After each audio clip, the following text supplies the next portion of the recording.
Price தலாட். Hello everyone. இன்றைக்கான வேத தியான வசனம் எரேமியா 17:17.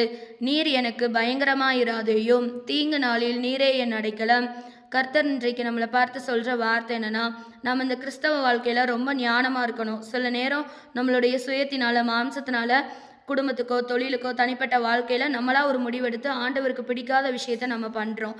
அப்படி தான் தாவீது அன்னைக்கு இஸ்ரவேல் வம்சத்தார கர்த்தர் லக்கம் பார்க்க சொன்னப்ப அவர் தன்னோட யூதா வம்சத்தை மட்டும் லக்கம் பார்த்தாரு. அப்போ கர்த்தருடைய கோபம் அவருக்கு விரோதமாக எழும்புச்சு. அப்போ 70,000 ஜனங்கள் கிட்ட மறிச்சு போனாங்க. நம்மளும் அப்படிதான் சில நேரங்களில் மதீனமான விஷயத்த பண்ணி ஆண்டவருக்கு விரோதமாக நம்மளும் கோபம் ஊட்டுறவர்களாக இருக்கிறோம். அந்த பழைய ஏற்பாட்டு காலத்தில் கர்த்தருடைய கோபம் உடனே வெளிப்பட்டு தண்டனை அவர் கொடுத்து சில ஜனங்கள் மரித்து போகிற சூழ்நிலை இருக்கும். ஆனால் இன்றைக்கு நாமளும் பலவிதமான பாவத்தில் அவருக்கு பிடிக்காத செய்கைகளை நம்ம செஞ்சுட்டு இருக்கிறோம். நம்முடைய ஸ்பாவங்கள் இன்னும் மாறாமல் இருக்குது. நம்ம இன்னும் கிறிஸ்துவுக்குள்ளே இருந்தாலும் நம்ம ஸ்பாவங்கள் மாறலை. நம்ம கர்த்தருக்கு பிரியமில்லாததை செஞ்சிட்ருக்கோம். நம்ம கர்த்தர் ரொம்ப கவனமாக நம்மளை பார்த்துட்டே தான் இருப்பாங்க. அப்படி நாம் கர்த்தருக்கு விரோதமாக பண்ணும்போது கர்த்தர் நமக்கு விரோதமாக எழும்புற மாதிரி ஒரு சூழ்நிலை வந்துடும்.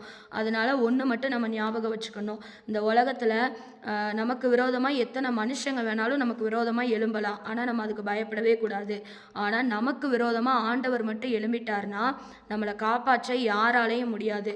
அதனால் நம்மளுடைய ஒவ்வொரு செயலையும் ரொம்ப கவனமாக நம்ம பண்ணணும்.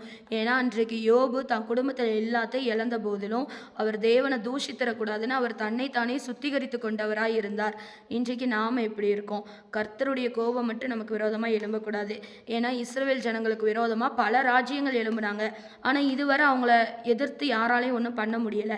காரணம் என்ன? நம்ம தேவனாகிய கர்த்தர் தீங்கு நாளில் அவங்களுக்கு அடைக்கலமாக கோட்டையாக இருந்ததுனால தான் இஸ்ரவேல் ஜனங்களை இன்றைக்கு வரை அவங்களால ஒன்றும் பண்ண முடியலை. அதனால் இன்றைக்கு நமக்கு விரோதமாக மனுஷங்க எழும்பலாம். நம் தேவனாகிய கர்த்தர் நமக்கு அடைக்கலமாக கோட்டையாக இருந்து நம்மளை பாதுகாப்பார். ஆனால் அவர் நமக்கு விரோதமாக எழும்பாதபடி நம்ம பார்த்துக்கணும்.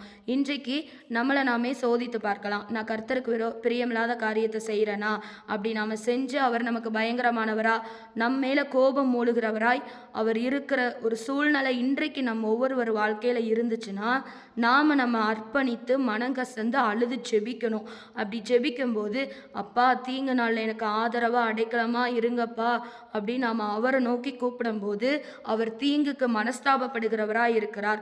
அப்பொழுது அவர் நம் மீது உள்ள கோபத்தை, நம்மளுடைய பாவத்தை எல்லாவற்றையும் மன்னித்து ஒரு தீங்கும் நம்மை நெருங்காதபடிக்கு நம்மை சுற்றிலும் வேலியடைத்து ஒரு கோட்டையாய் நம்மோடு கூட இருந்து நம்மை பாதுகாப்பார்.